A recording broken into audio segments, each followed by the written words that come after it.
have our final panel discussion for the day. Afterwards, we do have a solo presentation, and that will be the last one for the cannabis convention for the weekend. So without further ado, our topic discussion is Power of Hemp, exploring hemp's versatility and local opportunities.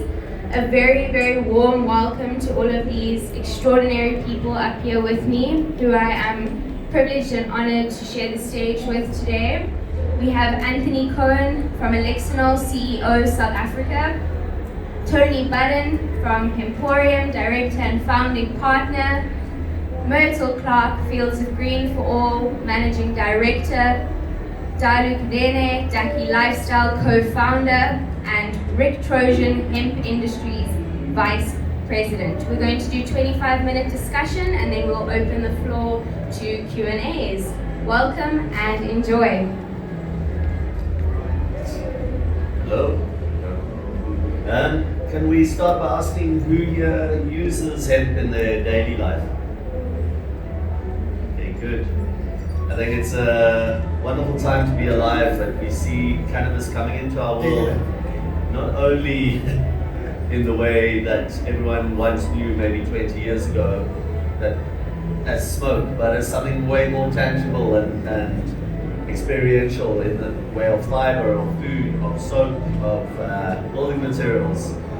And for us, that's a really meaningful opportunity to make change over and beyond the healing properties of cannabis with the health creating properties of cannabis.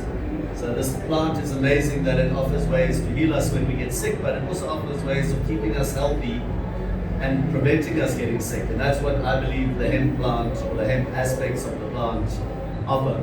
And just so you understand what hemp refers to, it's a descriptive term for these non-psychoactive uses of the plant.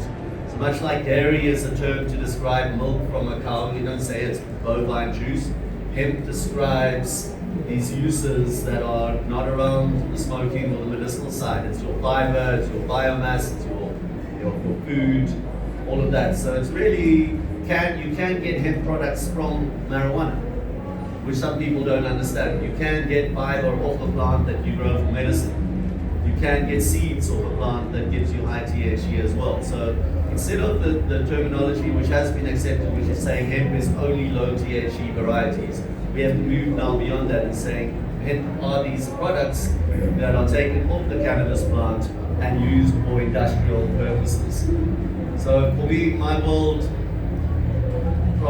we started in 1996, we manifested something that has really been impactful in my life, in waking up in the hemp house and stepping onto hemp carpets and opening hemp curtains and washing with hemp soap and going to work at a factory or a company that provides jobs for other people in this industry.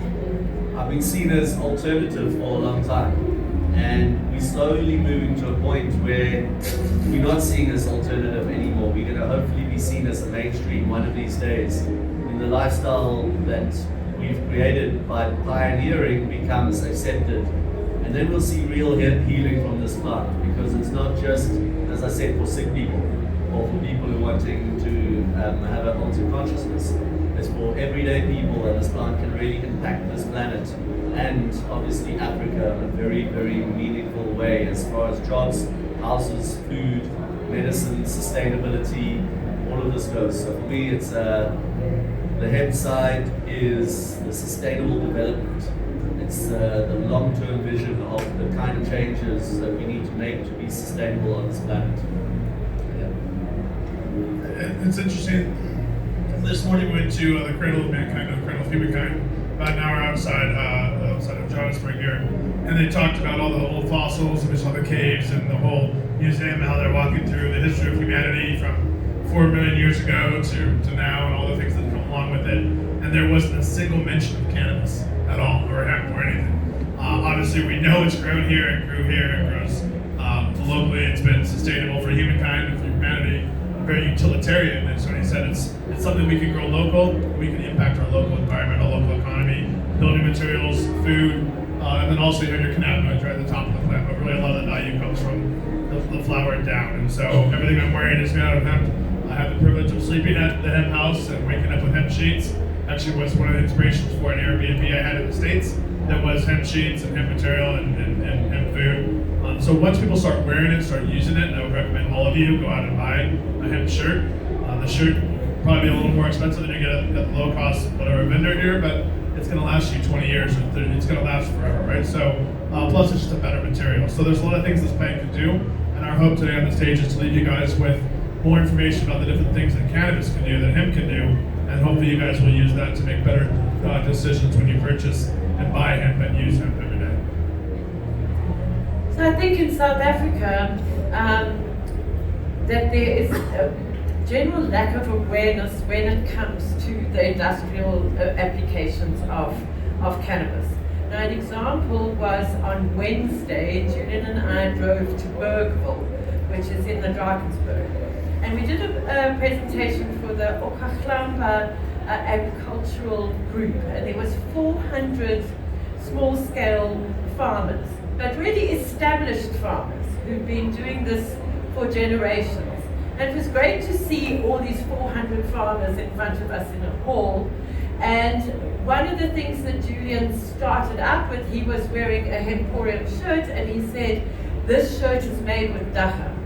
And everybody started laughing, and then the translator explained to us that people are not getting it. So then we explained through the translator that if you take the stalk and you make it into a fiber and everything, and then when we'd finished and it was lunchtime, everybody rushed to feel Julian's shirt. So I think that as we sit with our 21st century mindset, we know all about hemp and all of that, I think it's very, very important to let this information trickle down to people like the farmers in Bergville. Because I promise you, people do not know. They do not know that you can use hemp for textile. We just take it for granted. And then another little anecdote was we were in Nevada, and just outside Las Vegas, and we were touring a few cannabis facilities, as you do. And I got speaking to this really funky woman, and she was dressed really beautifully and everything. And she's very, very involved with textiles. And we were talking about our love of textiles. I have suitcases and suitcases of fabric at home. And it got me thinking that while you have, the hemp plant can be used to regenerate the soil, and so it's used to extract the bad things out of the soil, which doesn't actually manifest in the seeds or the flowers. It's amazing, the experts will be able to tell you more. Why don't we use this to regenerate the South African textile industry? I know it's a long-term project, but I went to school in Ladysmith in Natal, and I watched that town die in front of my very eyes as the Chinese took over our textile industry. And I think that there's a whole lot of towns, particularly in northern KwaZulu-Natal and some of the places in the Eastern Cape, where the textile industry has died. Now I think it's really, really sad that I can't get my shweshwe material, it's all printed in India. You know, our shweshwe material should be made out of hemp and printed in South Africa. So my interest, because I love textiles and fabrics, and in another life I used to make all my own clothes, that would certainly be something that I would be interested in getting into, and particularly for the empowerment of women, because it is traditionally the textile industry employed a lot of women as mainly manual labor. But if we concentrate the regeneration of the textile industry in South Africa, we've got the groundworks there. I'm sure we've still got a lot of machinery and sewing machines and factories and things that are lying dormant. So that's where I would like to see things happening. I'd like to see more awareness of the industrial uses of cannabis in general at grassroots level, and I would like to see the regeneration of our textile industry in South Africa. I have to agree with Martha when it comes to educating the community. There is no education program that is happening. You can hear far and wide apart is Martha's 100 people, Africa has 1,000 people, but we've got a population of 60 million people. And all these people just need to understand that this plant takes 3 months to grow. It gives off fiber, it gives off herbs, and it gives off seeds. The fiber, you can make all the fabrics that Marcel just spoken about now, different types. We're talking about at least 200 different types of fabric, from as soft as underwear to as heavy as carpet. You know, that's the kind of fabric that you can make. And then the herds you can make all industrial products like bricks, like boards, you know. I mean, you know how big the MDF board market is. So what we need to do is to educate the people and show them where they can plug in and play. Small as it is, let's say a community like the 400 farmers, already 400 farmers, each farmer has got, let's say, about 10 hectares. 10 hectares means every farmer employs 70 people. 70 people. So now that's times 400. Already we are talking about economic transformation on that level. You know? We're not talking medicinal where you just hire a few people with lab coats and laptops. We're talking serious hard labor, 7 people per hectare employed per farmer. From there, the processing, we're talking fiber extraction, we're talking oil pressing, we're talking even the medicinal market can benefit from the hemp because the buds can be sold into a CBD manufacturing company. You know, so I have to agree with her on the educating. The educating, we have to go countrywide, we have to have some sort of program. What I used to believe when I started in the hemp, which is donkey years ago, is if we can have the kind of strategy that Live Life got. If you guys remember Love Life, that strategy was everywhere. Double page on Sunday Times, on magazines. If we can have a 3-month program where we are educating the whole nation and then we can tell them where to plug in and play. That way we are sure of having a little economic development around the farming.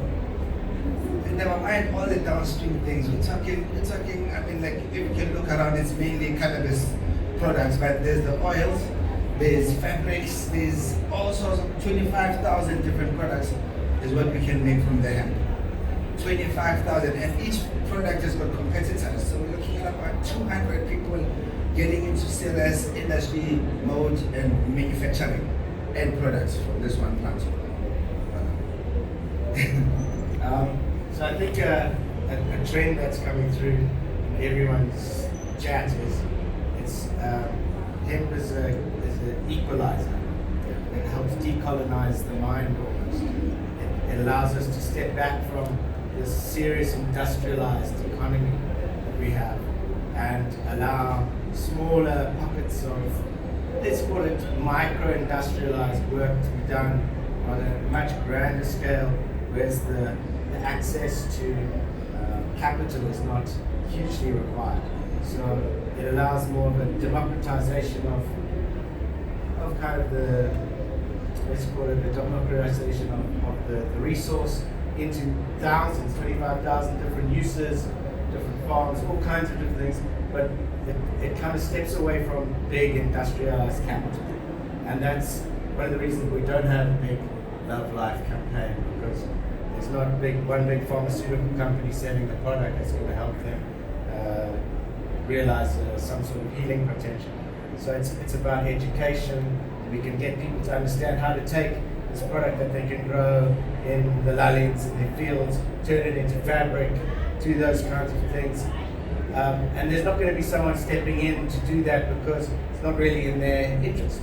But it's in the interest of all of us in a way to declutter ourselves from this colonization of thinking to how can we actually work together over where we're stepping forward to in a share-based economy with different kind of ethics and morals to work towards an equalization where we all work together. It's not about someone owning the plant, you can't patent it, so there's a lot of ways that this doesn't fit into the traditional models.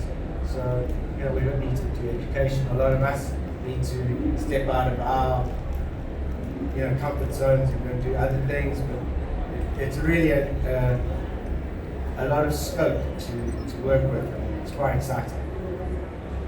When we were in Berkeley on Wednesday, I'd heard about this before, but it actually confirmed it with one of the Winterton farmers that just outside Winterton, about 40 k's from where we were, is 150 million rand decorticator that's been sitting there for years. Now, as decorticators are what separates the herd from the fiber. And you can get decorticators that you can make from a few planks of wood and some nails, which we saw in Europe, and then you can get these really sophisticated machines. And as Fields of Green for All, we're proposing, in terms of regulation, that cannabis gets constructed, the cannabis industry gets constructed around what we're calling hubs. And those could also be called cooperatives, but it's not quite the same, or they could be called stokvels. Like that sort of communal where we all help each other. Now, we don't want to be over romantic about, oh, we're all going to work together, because that's sometimes very difficult. But I think that we need to establish where the points of interests are, okay, and where the points of strength around South Africa, and then build up those strengths. So let's start with the decorticator in Winterton. Why don't we make Winterton or Bergville a particular hub, and we can use that decorticator to kickstart, use it, it's just sitting there, and then have these various hemp hubs around the country. I really am oversimplifying it, okay? Oversimplified, but have hubs around the country where the farmers at least have somewhere to go for training and knowledge, somewhere to go where their product can be processed, somewhere where they can go to have a continuing education. That's sort of my feel. I don't know if you agree, Dario. I do agree. It's just that facility there has been sitting dormant since 2006. That facility was made for the KNF. The KNF didn't quite make it in those conveyor belts, and you needed a longer plant, which is what hemp can be an answer to. Okay, and we've been pitching. I mean, I'm sure Tony, you know that we've been trying to get the whole thing so that the communities can farm, and then they can supply this one entity that has a capacity of running 4 tons of stock per hour. Okay, so now we're looking at quite a lot of farming that needs to be done and transported there. But just like Anthony just said now, that there's nobody that's wanting to take the initiative. Exactly. There's nobody wanting to take the initiative to say, right, all the farmers around Beckville and around KZN and Winterton just supply this one. Yeah. You see? And then we have another satellite one because transport costs is, So from Cape Town, you can't come all the way to Winterton to come in to decorticate stock. Stock is only 20 rand a kilo. Stock is 20 rand a kilo. Maybe we can look at something else. We can look at things like seeds. Now, seeds are now 200 rand a kilo. Okay, so now we're starting to look at health benefits, people living healthier, and people getting into health businesses that can make a little bit more money. You know, as opposed to everybody now who's jumping into the cannabis because the cannabis is $2,000 per kilo. You know, so everybody's rushing there. So let's look at one step back. Let's look at the food. Let's look at ourselves. How are we trying to take care of these lovely bodies and all these things that we want to eat, and then start businesses around that. And then, if the thing then starts making sense, that we've got all these hubs where we can collect. I like your idea of having miniature decorticators, so that when the truck comes, there's the fiber, there's the heads, there's the seeds, and there's the bud. The bud goes off to medical. That's your money maker. Your seeds go off to food and feed, and then the stocks then go into the decorticator, and we then start making all these buildings. I think you can get them mobile now. Mobile. Even mobile. Yeah. So someone could actually go around to all the farmers. So okay, well, Then we collect. and then when it becomes economical, then the economics will flow and people start doing these things. It's just about really providing the information that people can. We've also proposed that for quality control in the general standard cannabis industry, that we have mobile testing stations, because not every single hub would be able to afford their own, their own machine that's going to test the bud for all sorts, not only cannabinoid profile. So you can have the same idea as you have a mobile. I don't know whether that's anywhere in the world where they have a mobile processing unit. Yeah, they have some in the States for the fiber side, and they have on the testing side. So they'll come out and they'll test. They would do, I think, heavy metals For one of them, they want your pesticide, but they'll do your cannabinoid profile, right? At least you don't need the cannabinoid profile for hemp, because that's a very contentious issue. The 0.3% that supposedly is the line in the sand that separates all cannabis from hemp is this number called 0.3%. Yeah. And it's totally arbitrary. Cannabis is cannabis.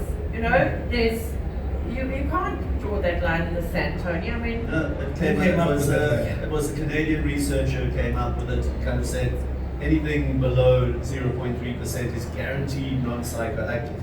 But it's if you've got a plant of 1% THC and 5% CBD, that's also not psychoactive because the CBD will counteract the psychoactivity of the THC. So that 0.3 is very much a barrier to entry because the only varieties that you can choose that will be below 0.3% are generally from Europe and from high latitudes with super long days of growing. So they're used to growing at 16, 18, 20 hours a day in the summer, and you bring them down here and we've got much shorter days and they don't perform as well.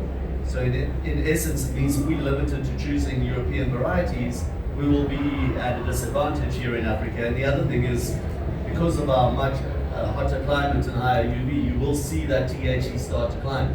So you will also see that some farmers will buy seeds that should be 0.3%, and it might come out 0.4%, and if the government saying that you've got to be below that, we'll have to destroy the crop. So we've got to look at pushing for a higher threshold in South Africa for hemp. Our latest that we saw from SAPRA was they wanted 0.1%, which is almost impossible to reach under our conditions. So we really have to push for regulations that are enabling.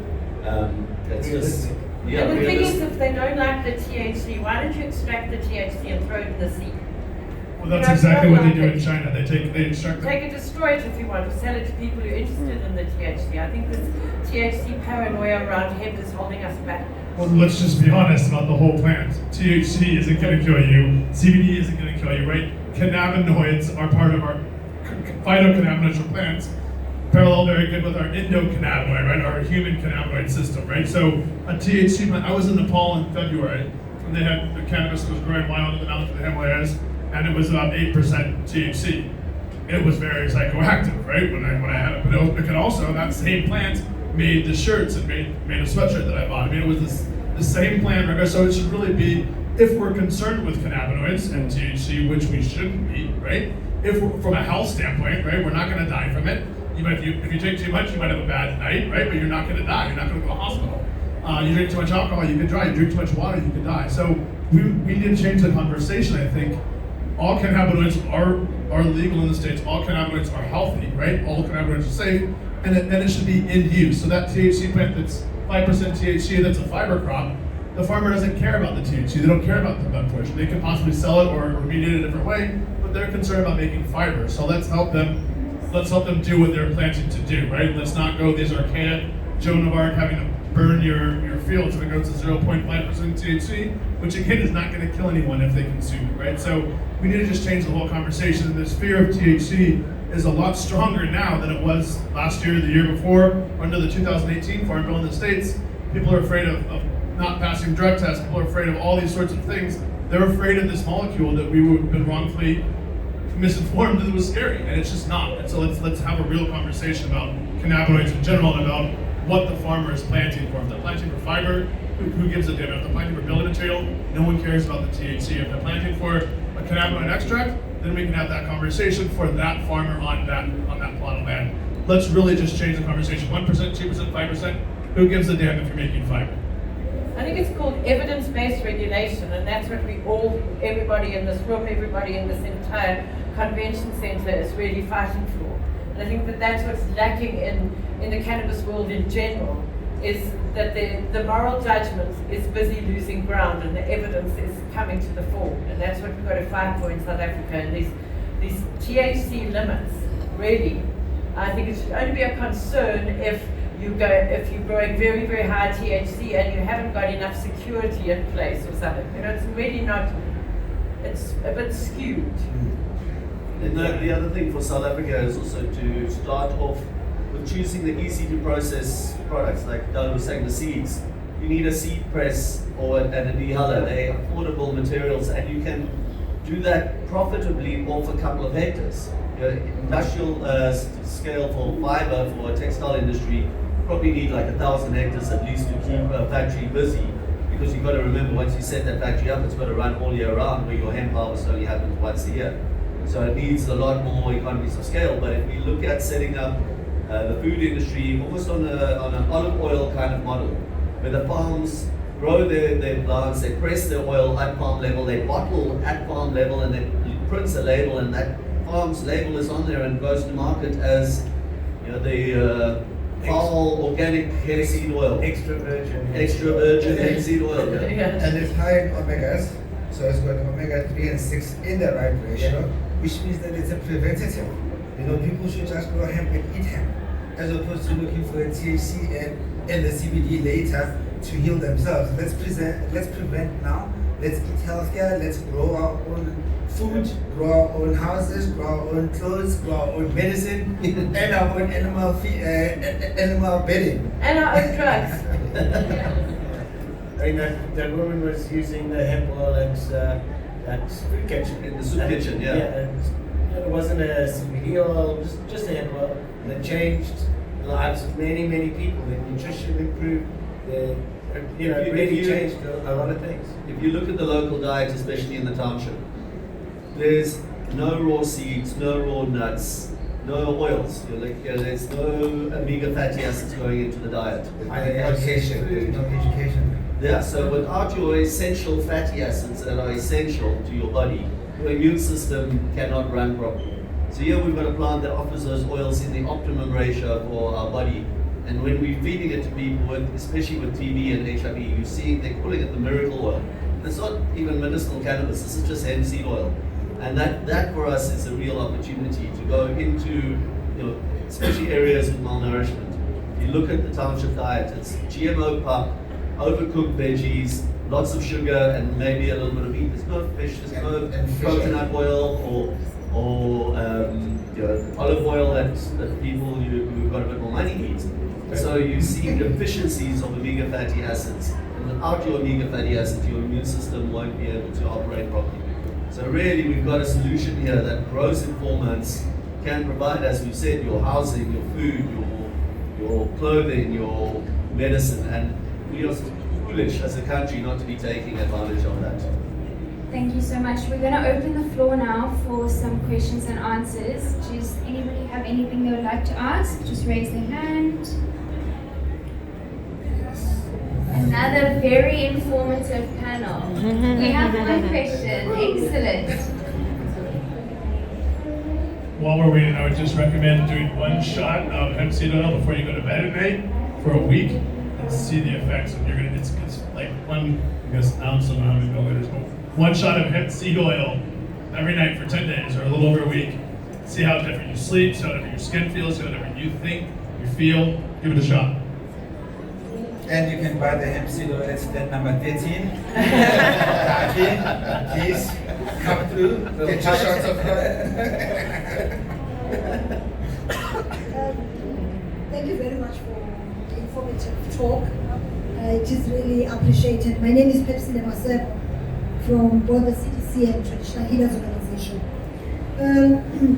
The one thing that I want to thank you for is mostly the information, but also to try and understand more on how can we get municipalities, to take seriously, the innovative idea of the hemp hubs, because I think that is the future. Also because we live in rural areas where we think it's very important that communities are involved in the economic development, at local level.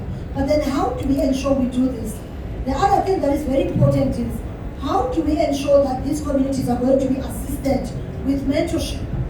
Because we can say all of these things that we can say, but if people are not held, to be able to do the right things, it becomes very difficult for you to start a new industry, with a new crop. What sort of support can we get, and who is available to help?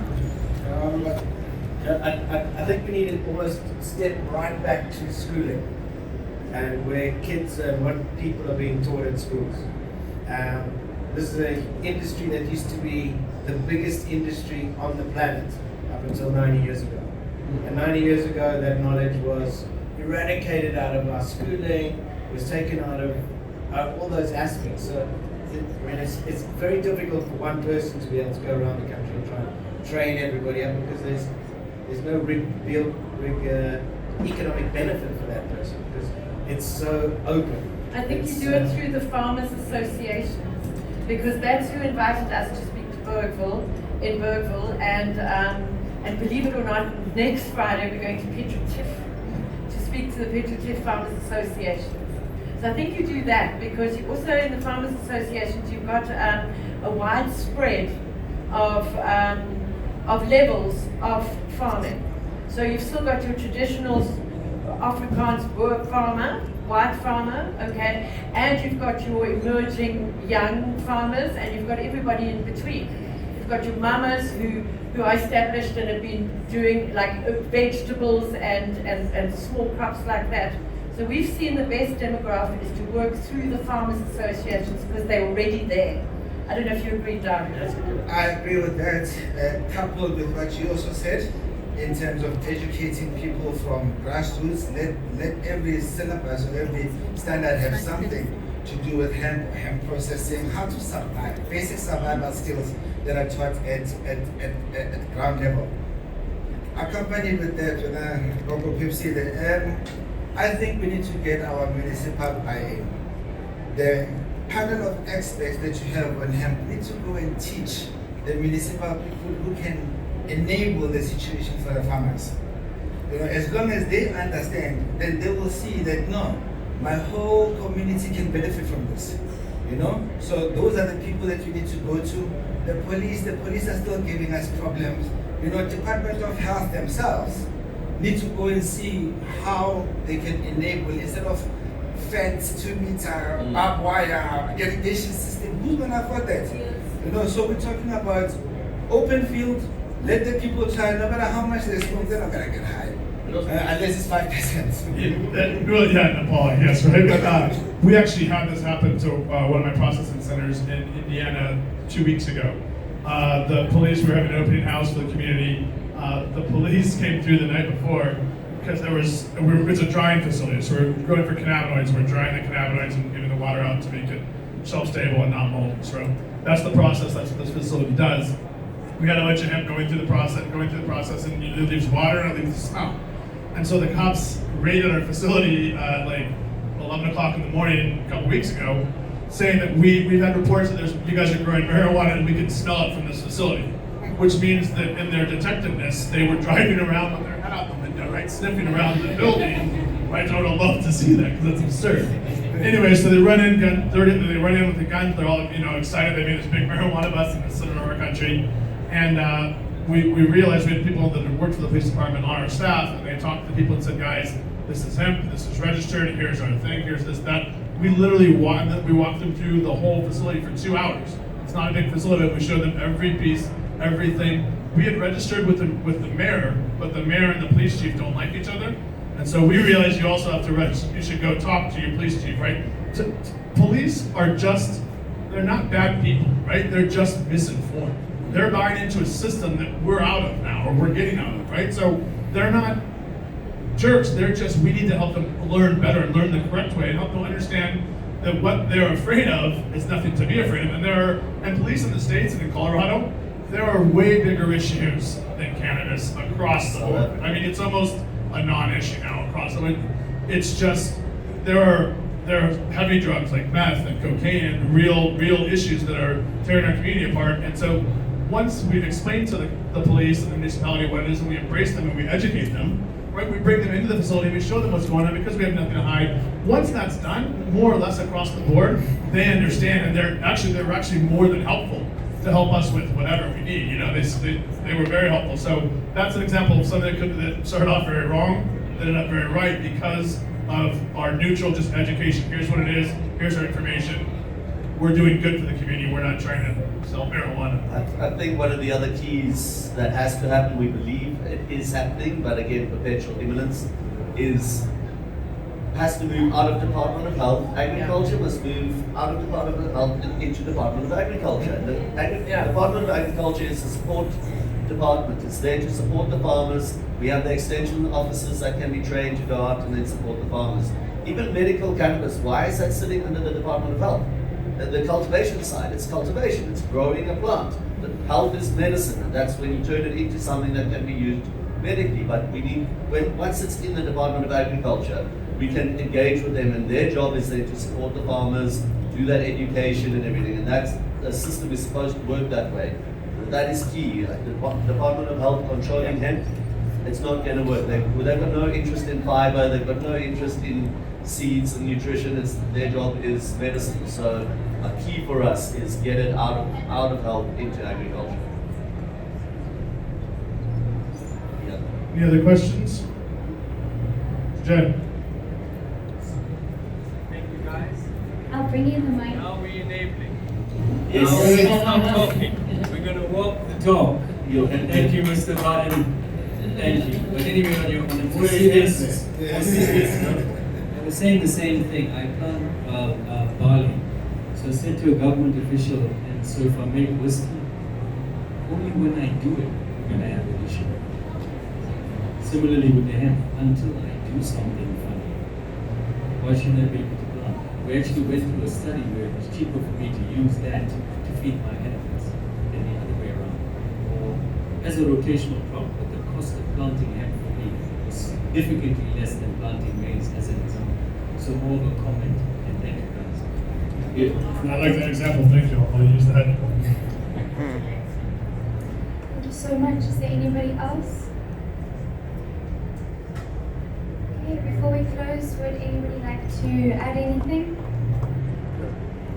I think we're on the cusp of greatness, but one must remember that hemp, in the sense that we've been speaking about, hasn't been grown in our area for such a long time, if ever, that it is something new, and we must really put lots of energy and concentration into it. The rest is kind of taking care of itself, but we don't want hemp to be the poor relative. We really don't. Those long-lasting farmer hemp shirts that used to survive the African sun are called in Afrikaans hemp. You must ask yourself why they are called hemp. And so I would just say, go and buy hemp and put hemp on your body and use hemp. And again, do that shot of hemp seed oil for 10 days before you go to bed and see what happens. But really go out. We make decisions every day with our pocketbook, and so make conscious decisions. Support the industry. We're all doing this off the back of selling t-shirts and soaps and that kind of thing. It's not easy, so the more you take it and wear it, that's the power of hemp as well, is it's so visible and tangible. You get a shirt and you show people this is cannabis, it changes their perception immediately, because it's not smoke, it's not something you're trying to talk about that's up here in the air. It's here, it's tangible. So the more you wear it, the more you use it, you can educate people. And I think just to say thank you for coming to South Africa, Rick, and bringing your knowledge and sharing. He's leaving today to go to Australia, so it's been great to have. It's been great, lots of potential here for sure. I appreciate you guys having me. Come back, and we need technology transfer. We are a little bit behind the rest of the world, but we have the opportunity to learn, especially learn some of the mistakes. So please come back soon. Just one last thing, last thing. When you drive just 5 minutes out of Joburg until you get to Bloemfontein, 4 hours later, it's just open land. I leave that to everyone. Feels great for all. Feels great for all, yeah. Thank you guys.